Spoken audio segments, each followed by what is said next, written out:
빌립보서 2장 6절부터 8절까지의 말씀입니다. 빌립보서 2장 6절부터 8절까지입니다. 우리 다 함께 한 목소리로 함께 봉독하도록 하시겠습니다. 그는 근본 하나님의 본체시나 하나님과 동등됨을 취할 것으로 여기지 아니하시고 오히려 자기를 비워 종의 형체를 가지사 사람들과 같이 되셨고 사람의 모양으로 나타나사 자기를 낮추시고 죽기까지 복종하셨으니 곧 십자가에서 죽으심이라. 아멘.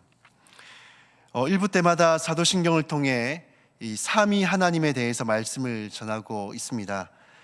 앞에 전했던 그 말씀들을 간단하게 정리하고 또 지난번에 이어서 이 예수님에 대해서 말씀을 나눠보고자 합니다.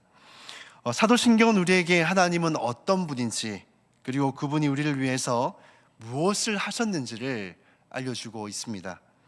사도신경은 우리에게 하나님이 누구라고 지식적인 알을 제공해 줄 뿐만 아니라 이 하나님이 우리에게 직접적으로 체험하고 만나기 위한 그것을 제공해 주기도 합니다.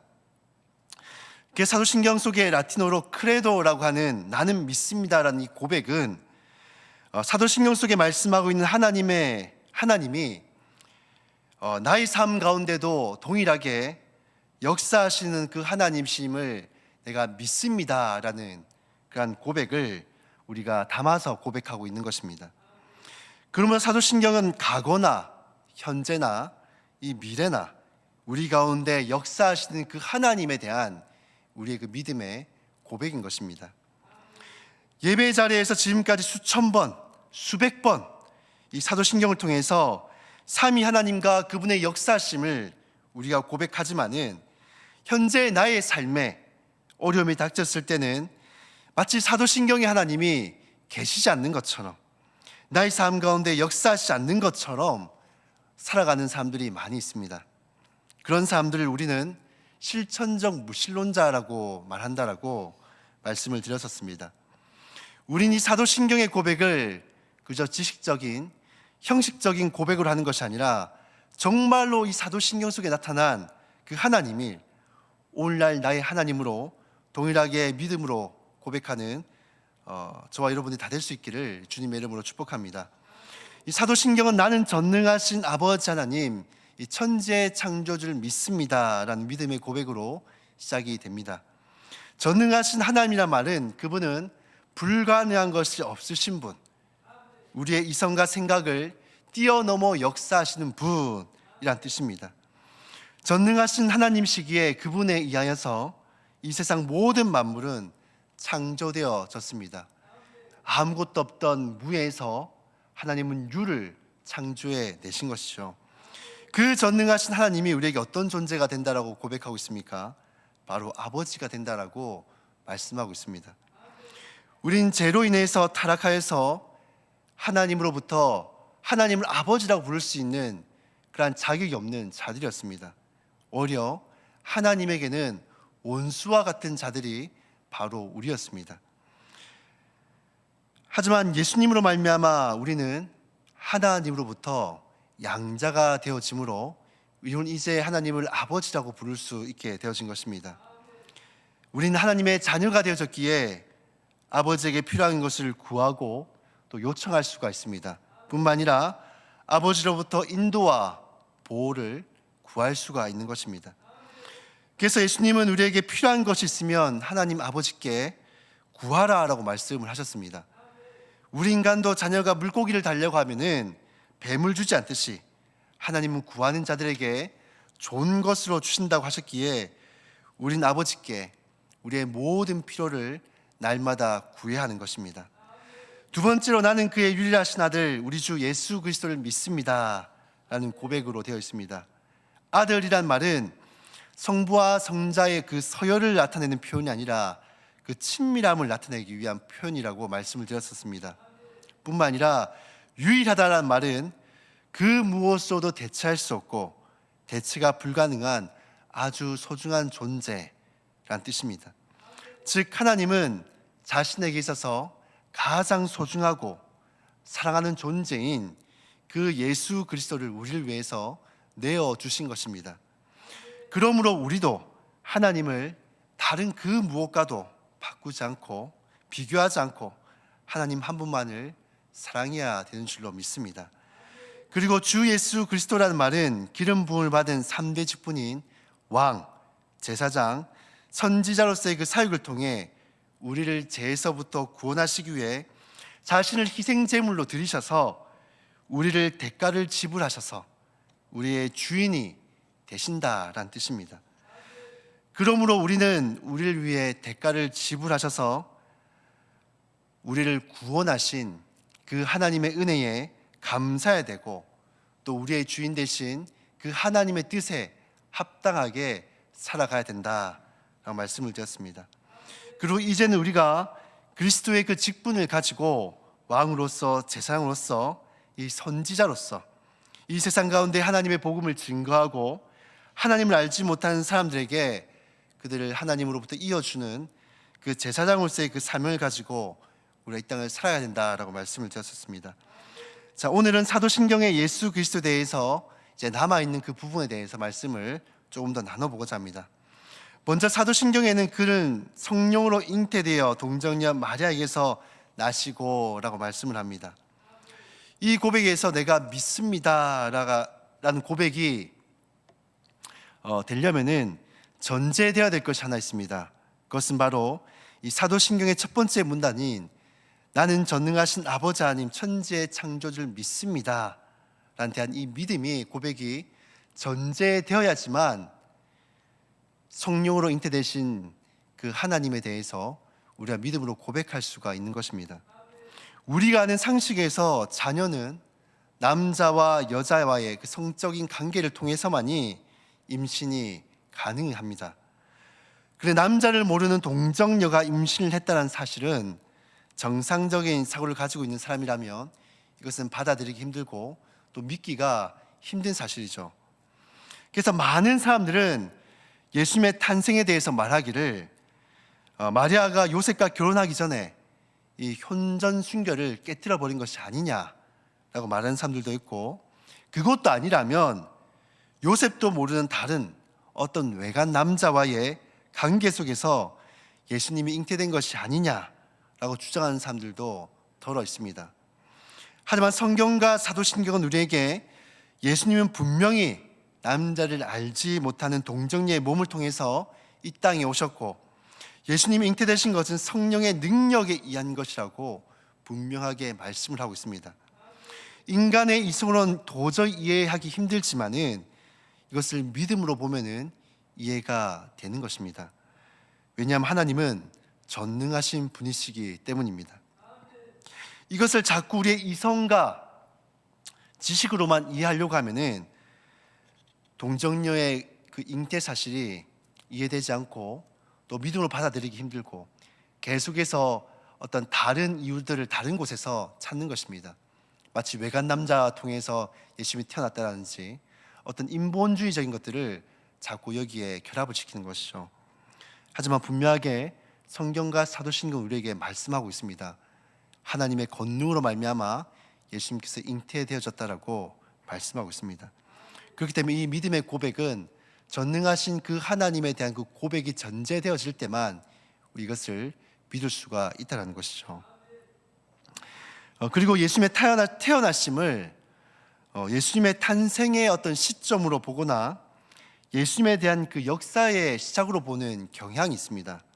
근데 이것은 분명히 잘못된 생각입니다. 왜냐하면 예수님은 마리아를 통해서 탄생하신 것이 아니라 영원 전부터 계셨던 그 하나님께서 마리아를 통해서 이 땅에 직접 오신 것이기 때문입니다.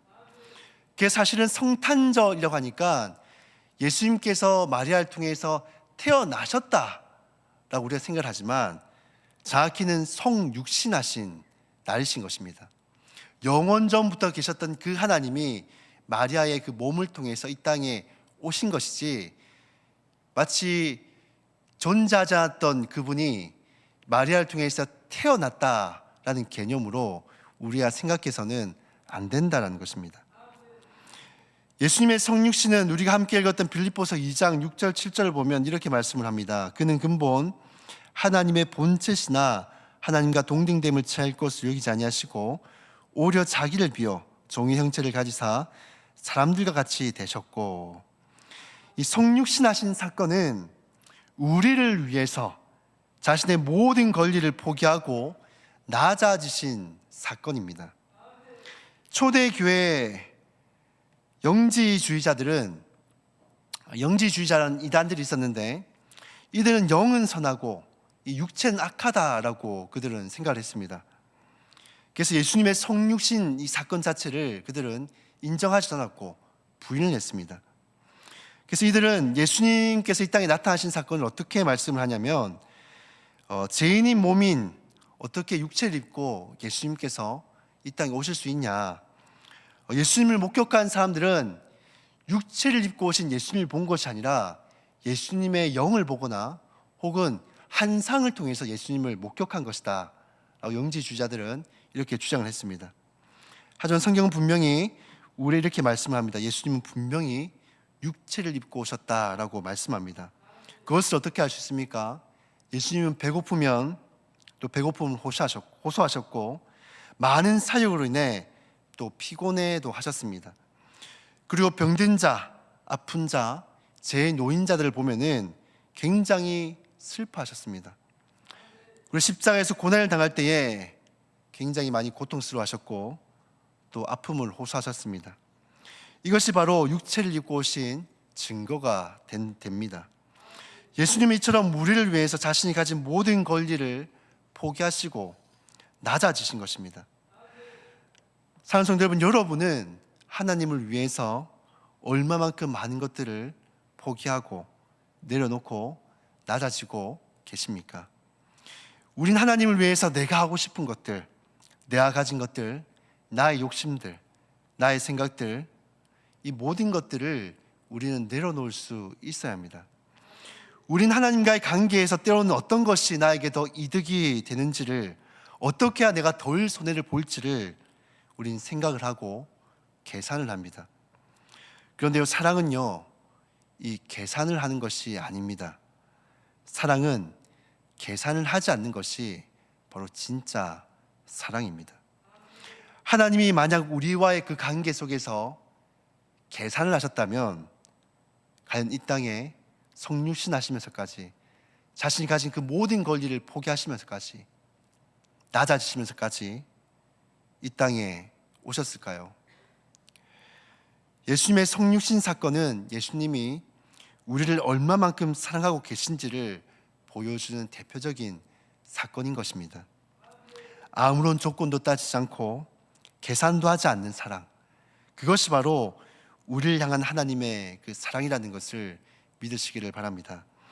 그래서 우리는 성육신 하신 예수님을 본받아서 우리는 하나님과 관계 속에서 계산해서는 안 됩니다.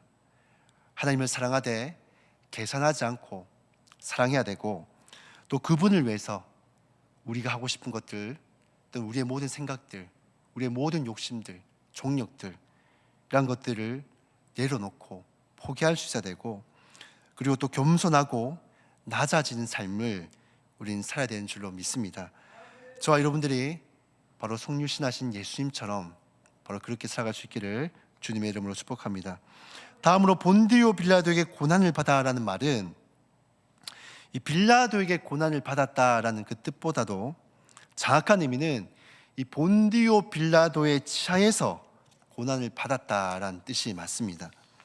굳이 이 본디오 빌라도라는 그 이름을 언급하고 있는 데에는 예수님을 십자가에 못 박은 잊어서는 안 될 역적, 나쁜 사람이기 때문에 두고두고 세대를 거쳐서 기억해야 될 아주 악인이다, 이것을 우리에게 인지시키기 위한 그 뜻보다도 이 사람은 분명하게 이 역사 속에 실존하는 인물이기 때문에 예수님의 그 고난과 십자가의 그 사건도 분명한 이 역사적인 사실이라는 것을 강조하기 위해서 이 빌라도의 이름을 강조하고 있는 것입니다.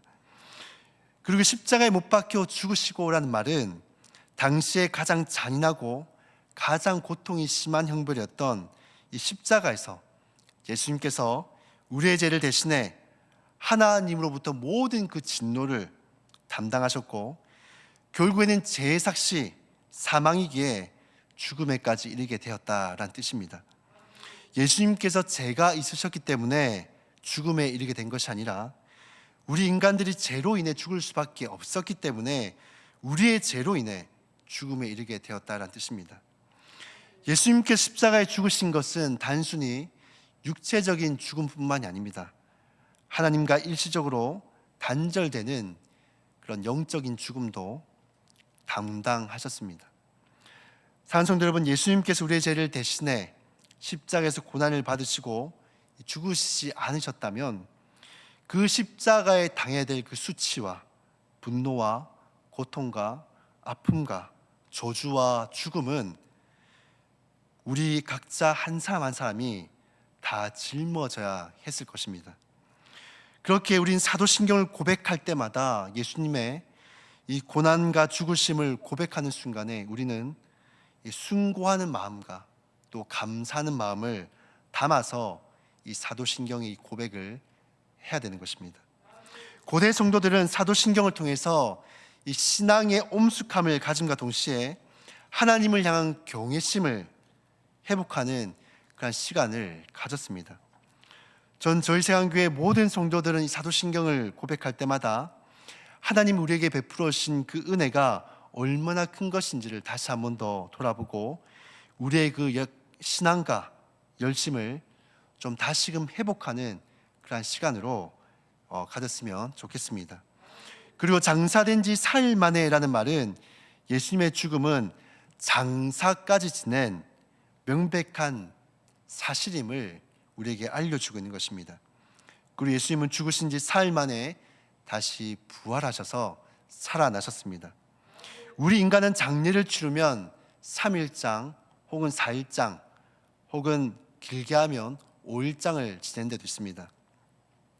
그렇게까지 하는 데는 남은 가족들이 이 죽은 자를 떠나보낸 그 애도의 시간을 가지기 위한 시간이기도 하지만은 혹시나 살아날 가능성이 있지 않을까 하는 생각에 장례를 3일 혹은 4일장을 치르기도 합니다. 왜냐하면 생물학적으로 사람은 죽으면 이 4일부터 부패가 심해져서 냄새가 진동을 하기 때문입니다. 부패가 시작되었다는 것은 소생할 가능성이 전혀 없다는 것이죠. 근데 예수님은 생물학적으로 부패가 시작되어지고 다시 살아날 가능성이 아예 사라진 그 시점에 다시금 부활하셔서 살아나신 것입니다.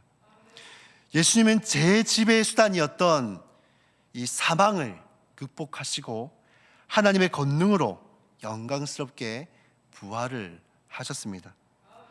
죄는 사망을 통해 우리를 지배하였는데 예수님이 우리의 죄를 뒤집어 쓰시고 죽으시고 부활하셨기 때문에 우리를 지배하는 죄와 사망의 권세가 예수님의 부활로 인해서 깨어지게 된 것입니다.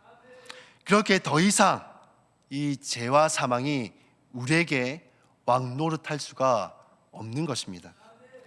이제 예수님의 부활은 우리의 부활로, 나의 부활로 이루어지게 될 것입니다. 이제 부활하신 예수님은 하늘에 오르셔서 전능하신 아버지 하나님 우편에 앉아 계시다가 거기로부터 살아있는 자와 죽은 자를 심판하러 다시 오실 것입니다. 하늘에 오르신 예수님은 하나님의 우편에 그냥 앉아 계신 것이 아니라 그리스도로서 우리를 위해서 왕과 제사장과 이 선자로서의 그 직분을 계속해서 수행하고 계십니다. 그리고 마지막 때가 되면 하나님의 우편에서 이 땅에 다시금 재림을 하십니다. 재림을 하시면 이제 이 땅에 죽은 모든 자, 의인이 되었든 악인이 되었던 모든 죽은 자들은 부활하게 되었습니다. 그리고 부활한 이후에 그리스도의 심판대에 모두가 다 서게 되었습니다. 물론 그날에 살아있는 채로 예수님의 재림을 맞은 자들은 살아있는 채로 부활체의 몸을 입게 되었습니다. 죽음을 보지 않고. 예수님의 재림의 날이 모든 믿는 자들에게는 영원하고 완전한 하나님 나라에 들어가게 될 것이고 또 그곳에서 우리는 하나님의 위로를 받으며 살아가게 될 것입니다. 반면에 이 하나님을 믿지 않는 자들은 심판을 당하며 그들에겐 치욕스러운 날이 되어지게 될 것입니다. 사랑하는 성도 여러분, 우리는 예수님의 재림의 때를 두려워하는 것이 아니라 우린 이 날을 사모해야 되고 또 기다리며 우리는 소망해야 됩니다. 그래서 이 땅에서 고되고 힘든 일이 있을 때마다 우리는 예수님의 재림으로 들어가게 될 그 영원한 나라를 소망하며 우리는 위로를 받아야 합니다. 그리고 믿지 않는 자들에게 심판이 있다는 사실을 우리는 믿고 그들을 위해서 이 구원의 복된 소식을 우리는 널리 전해야 하는 것입니다. 저와 여러분이 때를 얻든 못 얻든 구원의 복음을 전함으로써 예수님의 재림의 때를 준비하는 성도들이 다 되시기를 주님의 이름으로 축복합니다. 말씀을 정리하도록 하겠습니다. 예수님의 성육신 사건은 바로 우리를 위한 사랑이었습니다. 우리를 위한 모든 권리를 포기하시고 또 낮아지셨습니다. 그리고 십자가에서 우리의 죄 때문에 하나님의 그 모든 진노를 담당하셨고 또 우리를 위해 모든 것을 내어주시되 목숨까지도 내어주셨습니다. 예수님의 죽으시고 부활하셔서 우리를 붙잡고 있던 죄와 사망으로부터 우리를 자유케 해주셨고 영원한 하나님 나라를 이제 우리를 위해서 예비해 두셨습니다. 그 나라는 아픔이 없고 고통이 없고 눈물이 없고 사망이 없는 그런 곳입니다. 이 나라는 오직 예수 그리스도를 믿는 자마다 예수 그리스도의 재림의 때에 부활의 몸을 입고 들어가게 될 것입니다. 그러므로 이 땅에서 고통스럽고 힘든 일이 있을 때마다 우리는 저 영원한 하나님 나라를 소망하며 기대하며 우리의 위안으로 우리는 삼아야 하는 것입니다. 뿐만 아니라 재림의 때는 믿지 않는 자들에게는 심판의 때이기 때문에 우리는 많은 사람들에게 구원의 복음을 전해야 되는 것입니다. 이것이 바로 사도신경을 통해서 하나님께서 우리에게 알려주고 있는 바로 내용들인 것입니다. 사랑하는 성도 여러분, 사도신경을 고백하실 때마다 우리에게 주신 하나님의 은혜가 얼마나 큰 것인지를 깨닫고 또 우리의 믿음을 회복하는 시간으로 삼을 뿐만이 아니라 이 천국에 대한 기대와 소망으로 우리의 연약한 인생을 힘있게 살아가는 동력으로 삼으시고 또 하나님을 알지 못하는 사람들에게 구원의 길로 인도하는 그런 계기로 삼으시는 저와 여러분들이 다 되시기를 주님의 이름으로 축복합니다. 제가 기도하도록 하겠습니다. 참으로 좋으신 우리 하나님 아버지 감사를 드립니다. 이 사도신경을 우리가 예배 때마다 항상 고백을 하지만 그저 이 고백이 우리의 지식적인 고백 또 형식적인 고백으로 끝나지 않게 도와주시옵소서. 정말로 이 고백이 우리의 그 삶의 현장 속에서도 믿어지고 사도신경의 고백 속에 나타난 그 하나님을 항상 우리의 믿음으로 삶의 현장에 찾으며 그 하나님을 붙들 수 있는 우리 모든 성도들이 다 될 수 있도록 하나님 은혜를 다하여 주시옵소서. 우리 하나님 아버지는 전능하신 아버지가 되시기에 그 아버지께 우리의 모든 삶의 필요를 날마다 구하는 성도들이 되게 하시고 또 삶의 문제, 내가 해결할 수 없는 문제, 고통의 문제를 만날 때마다 전능하신 하나님께 우리의 모든 문제를 맡겨드릴 수 있는 그런 성도들이 다 되게 도와주시옵소서. 뿐만 아니라 우리의 죄를 대신해서 십자가에 못 박히신 그 예수 그리스도를 생각하며 우리를 향한 그 하나님의 그 사랑이 얼마나 큰 것인지를 우리가 알게 하시고 우리가 하나님에 대해서 사랑할 때 우리의 삶을 헌신하며 드릴 때 계산하지 않고 무엇이 더 이득이 될지를 생각하지 않고 하나님이 우리를 위해 모든 것을 내어주셨듯이 그 하나님 앞에 또 우리의 삶을 내어놓을 수 있는 그런 성도들이 다 될 수 있도록 도와주시옵소서. 뿐만 이 땅에서 고통스럽고 힘든 일들을 겪을 때마다 이 땅의 삶이 영원한 것이 아니라 잠시 거쳐가는 나그네라는 것을 알고 우리를 위해 예배하신 저 영원한 하나님 나라를 소망하며 기대하며 힘든 일이 있을 때마다 그것으로 위안받고 또 소망하며 살아갈 수 있게 도와주시옵소서. 그리고 우리를 구원하신 그 하나님 은혜를 우리만 알고 있는 것이 아니라 예수 그리스도의 재림의 때가 심판의 날이라는 것을 알고 나의 주변의 이웃과 또 가족들과 또 하나님을 알지 못한 수많은 사람들에게 나를 구원하신 이 예수님에 대해서 이것을 전하고 또 그들을 하나님께로 인도하는데 힘쓰는 우리 모두가 다 될 수 있도록 하나님 은혜를 더하여 주시옵소서. 사도신경의 이 고백을 그저 헛된 고백이 아니라 늘 이 내용들을 우리가 기억하며 고백할 수 있게 도와주시고 또 사도신경의 고백 가운데서 역사하시는 그 하나님을 삶의 현장에서 늘 만날 수 있도록 하나님 은혜를 더하여 주시옵소서. 또 이제 돌아가 한 주간 동안 또 우리 삶의 현장으로 돌아가게 되었습니다. 하나님, 삶의 현장 속에서 삼위 하나님과 늘 동행하며 그 하나님과 붙들며 그 하나님을 위해서 위로받으며 살아가는 한 주간이 될 수 있도록 하나님께서 은혜를 다하여 주시옵소서. 이 모든 것에 감사를 드렸고 우리 구주이신 예수 그리스도 이름으로 기도드립니다. 아멘.